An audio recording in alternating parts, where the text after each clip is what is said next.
Olá, queridos amigos e seguidores do nosso canal do YouTube, Casa da Boa Sorte. Sou o Babá Zarcel Elessirê. Hoje fazendo o vídeo número 50 do nosso canal, comemorando aí um ano, do nosso canal no ar. Quero agradecer a todos os nossos seguidores e a todos aqueles que acompanham o nosso trabalho, que prestigiam o nosso trabalho assistindo os vídeos, mesmo aqueles que ainda não se inscreveram no canal, tá? Para você que tem uma conta no YouTube e deseja se inscrever, tem a opção, se eu não me engano, do seu lado direito da tela para vocês, meu lado esquerdo, tá? Vai aparecer aqui o local, podem se inscrever, que aí vocês têm acesso a vários outros vídeos, né? Queridos, hoje para abordar um tema que me foi solicitado desde o princípio do canal do YouTube. Só que eu guardei um pouco a minha ansiedade, porque eu acreditava que esse tema ele tinha que ser abordado, discutido, num momento propício e numa época considerada por mim especial. Pois bem, com um ano de trabalho no nosso canal do YouTube, mais anos aí desde 2004 escrevendo na internet sobre a religião tradicional iorubá e desde 2011 gravando os vídeos lá, desde do Facebook, e desde o ano passado aqui com a Casa da Boa Sorte no YouTube. Então a gente está celebrando essa data com esse tema muito importante, que é a questão que envolve o Babalawô, o Babalorixá, a Yanifá e a Yalorixá. Muitas pessoas enviam, desde o princípio, eu acredito que desde quando eu falo de orixá na internet, perguntas em vários espaços pela rede sobre essa questão. E eu vou tentar esclarecer de modo que as pessoas possam compreender. Então eu peço que todos se atentem ao que eu vou falar, para que vocês possam compreender o que nós estamos dizendo nesse vídeo a respeito desse assunto, tá? Vamos lá. Dentro da religião tradicional iorubá, existem os cultos dos diversos orixás, então cada culto tem o seu grupo de sacerdotes, isso eu já venho dizendo há um bom tempo, e o seu grupo de devotos que interagem entre si. Dentro desse culto também, dentro da religião tradicional iorubá, existe o culto a Onumilá, Ifá, o deus da sabedoria, o revelador da predestinação humana, aquele que nós acreditamos que no momento em que o ser humano escolhe a sua predestinação da Terra, ele é o único que testemunha esse momento, sendo assim é o único que pode revelar ao indivíduo. Portanto, existem esses cultos. Muitas pessoas me questionam, Babá, qual que é a diferença de um Babalawô para um Babalorixá? Bom, primeiramente a gente precisa entender a diferença de um Babalorixá da religião tradicional iorubá, para um Babalorixá da religião afro-brasileira conhecida como Candomblé, assim como do Maialorixá da religião tradicional iorubá para o Maialorixá da religião tradicional brasileira, o afro-brasileiro, o Candomblé. Tá? O que acontece? Um Babalorixá dentro da religião tradicional iorubá, ele é iniciado no culto de um ou mais orixás, de acordo com as suas necessidades, e ele pode ir se aprofundando de acordo com a sua disponibilidade e predestinação também no culto dessas divindades. É lógico que ele vai ter uma tendência a se aprofundar mais em uma ou duas divindades, compreendendo também que ele é um ser humano e que o grau de informação e conhecimento que ele vai absorver e armazenar não dá a ele condições de se aprofundar em tudo. Então é lógico, um indivíduo ele pode se aprofundar um pouco sobre cada divindade, mas ele vai ter uma que ele vai se especializar. Então na religião tradicional iorubá, um sacerdote ele consegue aprender, acredito eu, sobre os 7, 8, 9 divindades, de forma superficial, assim, a nível de não conhecer profundamente, mas ter um conhecimento suficiente que lhe permita atuar no campo sacerdotal, e uma divindade ou duas que ele vai se aprofundar de forma que lhe permita ter um conhecimento muito amplo a respeito daquela divindade e daquele culto. E esse processo leva anos de aprendizado, até porque o sacerdote, eu gosto de explicar para as pessoas assim, a primeira coisa que um sacerdote de orixá precisa aprender e isso o ajuda a aprender outras coisas e a desenvolver o seu trabalho, é o sistema divinatório, que no culto de alguns orixás o predominante é o Eringuilogun, que é o jogo de 16 búzios. Tá? Ao contrário do que muitos pensam, o jogo de 16 búzios não é apenas decorar palavras-chave do Zodu, é um conhecimento amplo dos versos, né, que são os Itan, e a memorização destes, e a capacidade de interpretá-los para as pessoas no momento da consulta. Tá? Então, isso é o jogo de búzios. Depois, a consulta ao jogo de Obi, em alguns casos, Orobô, compreendendo a quantidade que se usa, as quedas, os sinais, a simbologia disso tudo, né, como analisar os aspectos, enfim. E a realização aí do Zebó e Tutu, como alimentar os orixás, como proceder um Idoshu, que é o processo iniciático dentro do culto de alguns orixás, enfim. Então, isso leva muito tempo, gente. Não é pouco, é muito tempo. Um sacerdote de orixá, ele consegue aprender no dia a dia, né, através da vivência, na prática, e não tenho nada contra aqueles que fazem recursos de leitura como forma de informação, mas é importante sempre ter a vivência, porque é através dela também que se absorve o axé, né? Um sacerdote de orixá leva aí cerca de 7 a 10 anos no seu processo de formação dentro da religião tradicional urubá, seja um babalorixá ou um aialorixá, tá? A diferença é que babalorixá é homem e aulorixá é mulher, mas ambos podem fazer dentro do culto dos orixás as mesmas coisas dentro daquela divindade que ele se aprofunda, né? No afro-brasileiro, no candomblé, pelo pouco que eu conheço, né, mas ouvindo aí as histórias de muitos sacerdotes e seguidores da religião afro-brasileira, o sacerdote ele passa por um processo de formação um pouco diferenciado. Na realidade, ela se dá muito mais pelo número de obrigações que ele recebeu e passou, né, do que pelo número de conhecimento que ele absorveu. E o conhecimento se dá de uma forma muito diferente, né? Muitas pessoas reclamam dos sacerdotes que não ensinam, dos sacerdotes que tudo é segredo, enfim. Isso muitas vezes se dá pelo próprio desconhecimento, né? Não estou aqui dizendo que os sacerdotes do candomblé não sabem, não. Estou dizendo que existe muitos, né, que têm uma certa dificuldade de passar a informação e outros que não passam porque realmente não detêm, né? Mas isso também se dá por um processo que pode ser explicado pela própria história da formação dessa religião no Brasil.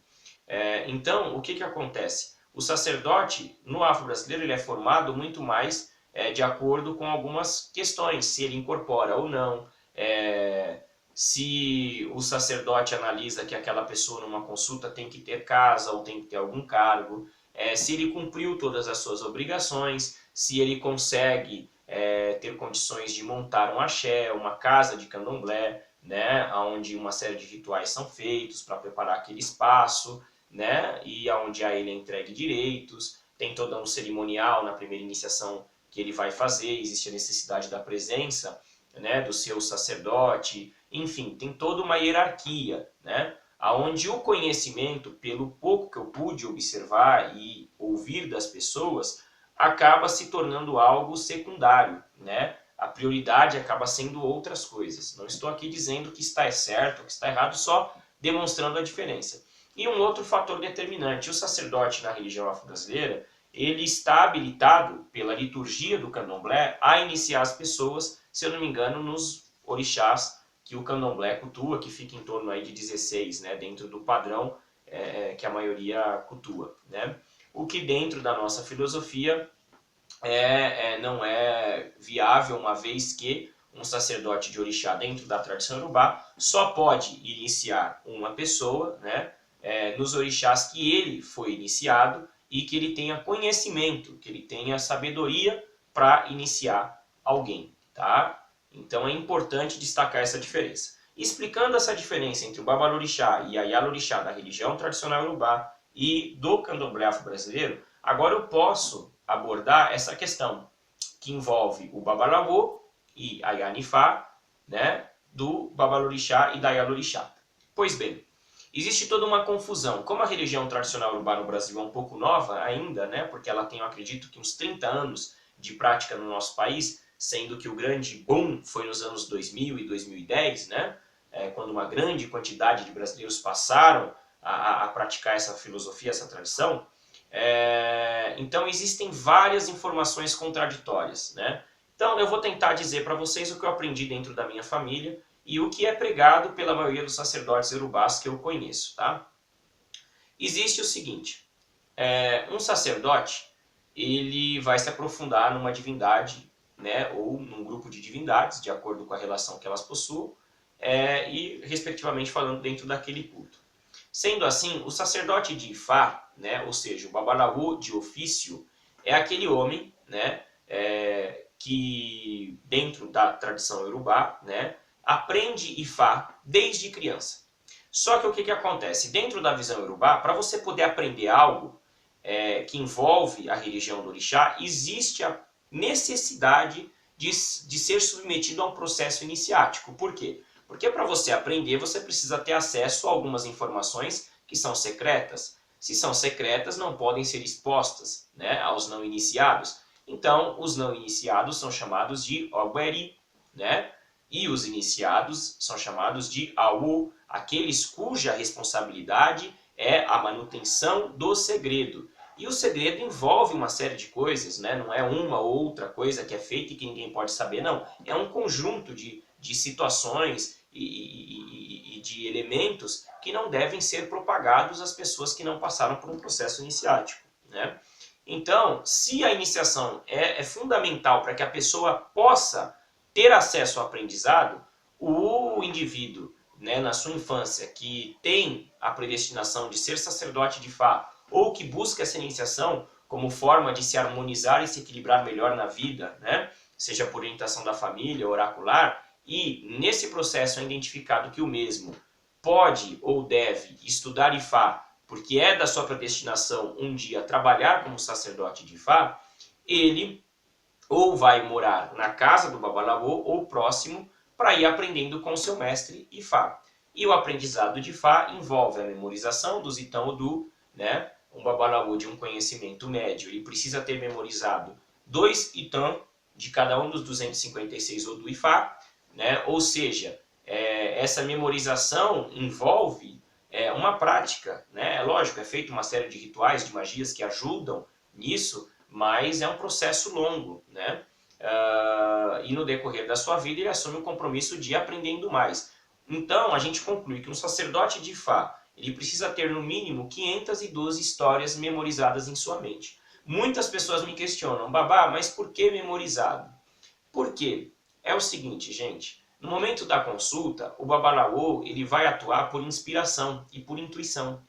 Portanto, quando ele faz o jogo, ele vai recitar para aquele consulente justamente as histórias que ele vai lembrar na hora da consulta. Porque é aquilo que Orunmila Ifá acredita que é fundamental e essencial ser revelado ao consulente, ou seja, a quem está se consultando, né? Então é fundamental destacar isso, tá?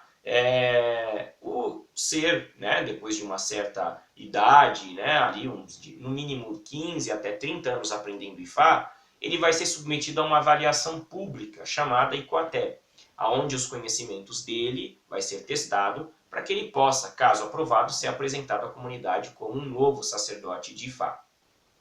O que acontece? Esse processo de no mínimo 15 a no máximo 30 anos leva em consideração a capacidade que algumas pessoas têm de aprenderem mais rápidos e o fato de que algumas pessoas não têm tanta facilidade para aprenderem assim e podem levar um pouco mais de tempo, né?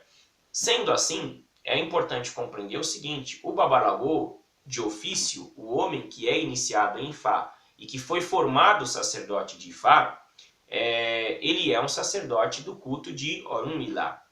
Ele pode, sem dúvida, cultuar vários outros orixás, se assim for da sua vontade, e se assim, né, o seu Odu determinar.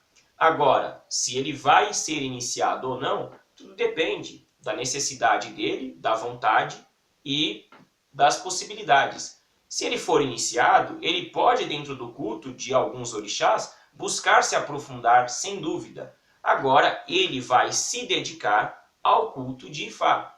Ele vai cultuar os outros orixás como forma de suprir as suas necessidades energéticas. Mas a prática do sacerdócio, ele vai atuar dentro do culto de Ifá. Agora, é lógico, se ele teve a oportunidade de se aprofundar no culto de algum orixá, tanto quanto no culto de Ifá, e ele receber um título sacerdotal dentro do culto daquele orixá, ele também pode ocupar os dois sem problema algum. Agora é importante, é necessário que ele tenha tido o conhecimento e a vivência. A pessoa não pode se autoproclamar, se auto-intitular. E é o que nós observamos no Brasil. Infelizmente, uma quantidade enorme de pessoas que se auto-intitulam sacerdotes sem sequer terem sido submetidas a nenhum tipo de treinamento e avaliação, né? E isso é muito complicado. Com relação ao sacerdote de orixá, o babalorixá ou a yarorixá, eles passam também por um processo de formação, só que o número de informações que eles precisam aprender e assimilar para praticar o sacerdócio, de fato, não que um culto é mais complicado que o outro, é inferior. Então ele consegue assimilar com mais facilidade. Por isso a diferença de um sacerdote de orixá dentro da tradição ser formado de 7 a 10 anos e um sacerdote de Ifá de 15 a 30 anos. E para quem acredita que o que eu estou falando é coisa da minha cabeça, nós temos 2 livros documentados que são bem bacanas, ambos do William Bascom. Um se chama Ifá Divination, onde ele coloca essa questão da quantidade de versos que precisam ser memorizadas e, se eu não me engano, do tempo de formação sacerdotal. Tem uma tese do professor King, que é Poemas de Ifá, os valores de conduta social na África do Oeste, se eu não estou enganado.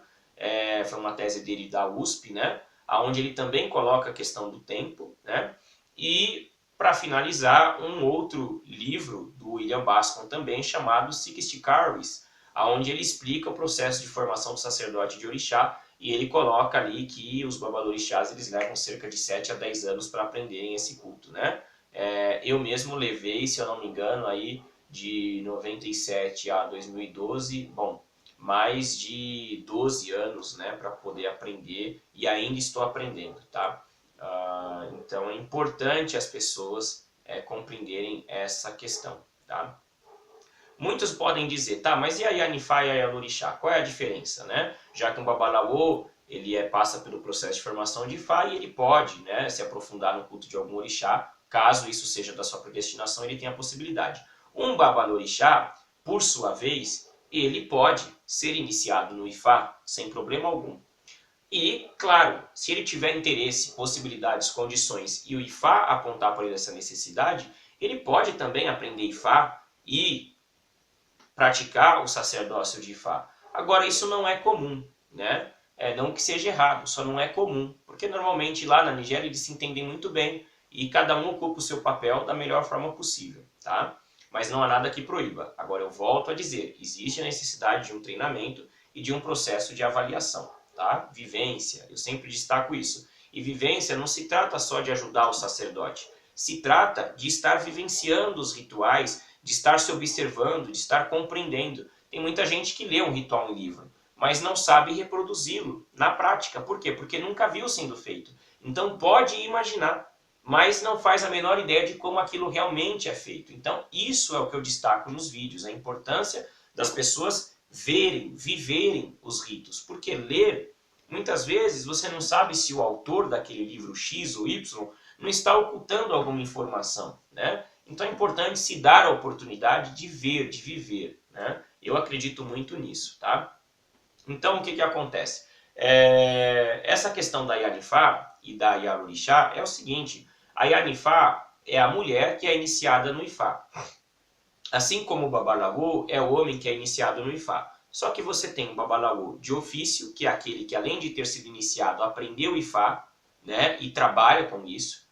Você tem a Yanifá, que é a Yanifá de ofício, e a Yanifá, que é aquela mulher que é iniciada, né, no Ifá. Então você tem o Babalaô de iniciação, que é o homem que foi iniciado no Ifá, por uma questão de crescimento espiritual, de compreensão, de busca pela prática do autoconhecimento. E você tem aquela mulher que também passa pelo processo de iniciação de Ifá, cujo seu objetivo é apenas se conhecer melhor e buscar a melhora da sua predestinação na Terra. Só que você tem aquelas mulheres também que se profissionalizam no Ifá. Muitos podem dizer, mas babá, a mulher pode se profissionalizar no Ifá, a mulher pode fazer isso, pode fazer aquilo? Gente, pode, não tem problema algum. É importante esclarecer uma situação. O Ifá afro-cubano é a filosofia que acredita que mulher não pode jogar Ifá, tá? Dentro da religião tradicional iorubá, entre os iorubás, é comum mulheres iniciadas em Ifá e que, tendo conhecimento, fazem uso do Opalé Ifá e do Iquim Ifá. A única restrição, mulheres não podem iniciar outros no Ifá, por uma questão simples. Mulher não pode ter e ver um assentamento sagrado que se chama Igbaúdu, né? Que representa a divindade feminina, a esposa mítica de Ifá, que é mãe dos Odu, que são considerados filhos de Orunmilá, tá? Então, como as mulheres não podem ter e nem ver esse assentamento, e dentro da minha família, pelo menos, é fundamental esse assentamento para a realização da cerimônia de Itefá, que é a única iniciação no Ifá. Lembrando, coisas que eu já disse em outros vídeos, que Ixefá não é iniciação, é apenas a sacralização dos símbolos sagrados de Ifá, para que uma pessoa possa cuidar de Ifá até ter condições de ser submetida ao processo iniciático de fato, né? Então, para fazer Ixefá, não precisa manipular Ibaúdu. Agora, para realizar Itefá, existe a necessidade, sim, pelo menos dentro do conhecimento que eu tenho, do aprendizado que eu possuo, é fundamental não só ter como manipular, alimentar Ibaúdu. Então, como mulher não pode com esse assentamento, por essa razão que uma mulher não pode iniciar outros no Ifá. Agora ela pode, caso ela tenha o conhecimento, jogar Iquim Ifá e Opalé Ifá sem problema algum. Agora, o que acontece? Na Nigéria não é muito comum mulheres manipulando o Iquim Ifá e o Opalé Ifá por um fator. Durante muito tempo na Nigéria, a mulher ela foi vista como algo feito para reprodução, né? Então, o que acontece? A mulher iorubá, ela começa a menstruar lá com seus 10, 11, 12 anos de idade. Nessa cultura não existe o adolescente, né? Existe o jovem, mas o jovem é um adulto que ainda está novo. Então, a mulher começou a menstruar, ela vai casar. Ela vai casar, nesse momento em que ela está casada, ela vai se dedicar ao marido e à família. Ela vai ter filhos. Isso impossibilita o aprendizado, né? Agora, quando ela chega numa certa idade, que ela entra na menopausa, ela vai aprendendo, ou durante toda a vida dela, se ela for casada com um babalabô, ela viu tanto o marido dela trabalhar, que ela memorizou as lendas. Aí quando ela entra na menopausa, ou seja, quando ela para de menstruar, ela pode começar a praticar a consulta de Opalé a consulta de Opalé Ifá e Iquim Ifá, né? Isso é dentro do conhecimento que eu pude absorver. Existem várias outras versões que não vêm ao caso, mas essa é a que eu propago porque é a que eu tive a oportunidade de ouvir dos meus sacerdotes, tá? Então é importante esclarecer isso, né, dentro da visão urubá. Então a mulher, ela pode sim, a Yanifá, manipular o Opalé Ifá e Iquim Ifá. Qual tradição que não concorda com isso? O afro-cubano. Então as mulheres iniciadas no Ifá cubano não podem. Agora, as iniciadas dentro da tradição urubá, que buscaram conhecimento, que tiveram treinamento e que foram avaliadas, né, e que receberam autorização, podem sem problema algum. Por que eu destaco isso, gente? Porque hoje você vai no Facebook e digita a palavra babalawô, aparecem vários. Eu não vou entrar no mérito de dizer quem é, quem não é, quem pode, quem não pode. Mas é importante as pessoas pensarem, né, nessa questão, né? Quem recebeu o título? Quem deu? Quem se autoproclamou? Quem se auto-intitulou? Então é importante as pessoas pesquisarem a fundo para elas depois não se desesperarem dizendo que caíram em mãos erradas, etc e tal, tá? Então é só um conselho. Então essa questão, Babalaô, Yanifá, Yarorixá, Babarorixá, é importante destacar o quê? A religião tradicional urubá, ela é uma religião que pratica o culto a várias divindades. Então o Babalaô ele se dedica a Ifá, a Yanifá ela vai se dedicar ao Ifá. O Babarorixá e a Yarorixá vai se dedicar a um orixá ou a um grupo de divindades que ele teve a oportunidade de se aprofundar. Agora, nada impede de tanto um quanto o outro buscar conhecimento na outra área e, respectivamente, iniciação. Por quê? Porque dentro, pelo menos da minha família, essas energias elas não disputam poder. Não existe os orixás aqui e Ifá aqui brigando para ver quem pode mais e quem é mais importante. Não. Para nós, eles se complementam, tá? na finalidade de ajudar o ser humano no seu crescimento espiritual e na melhora da sua predestinação. Certo? Agora, o que é importante destacar? O fato de uma pessoa poder buscar um e outro não significa que ela pode abraçar o mundo e dizer, não, eu faço tudo, né? Não estou aqui julgando quem assim faz, né? Mas dentro da nossa prática, não. Isso não existe, tá? Uma pessoa, quando ela estiver trabalhando, né, dentro do culto de orixá, ela é babalorixá. Quando ela estiver trabalhando dentro do culto de Ifá, ela é babalaô. Eu mesmo sei de um babalaô em Abelcutá, que ele é babalaô, né? E ele é babalorixá dentro do culto de Omolu. Então, e ele sabe lidar muito bem com isso, né? E assim como ele, acredito que vários outros casos, não há constrangimento, não há problema nisso, desde que a pessoa realmente tenha recebido o treinamento e tenha o conhecimento adequado para praticar o sacerdócio em ambos os cultos, tá bom? Gente, espero que vocês tenham compreendido o vídeo, que seja proveitoso. Quero novamente agradecer a todos os amigos e seguidores que acompanham o nosso trabalho. Assistam os nossos outros vídeos aqui no canal, compartilhem, curtam, né? Mandem suas sugestões pra gente. É muito importante fazer essa ligação. Para nós, e quando eu digo nós é porque tem toda uma equipe trabalhando para que isso aconteça, é uma satisfação levar um pouco mais de conhecimento e informação até vocês.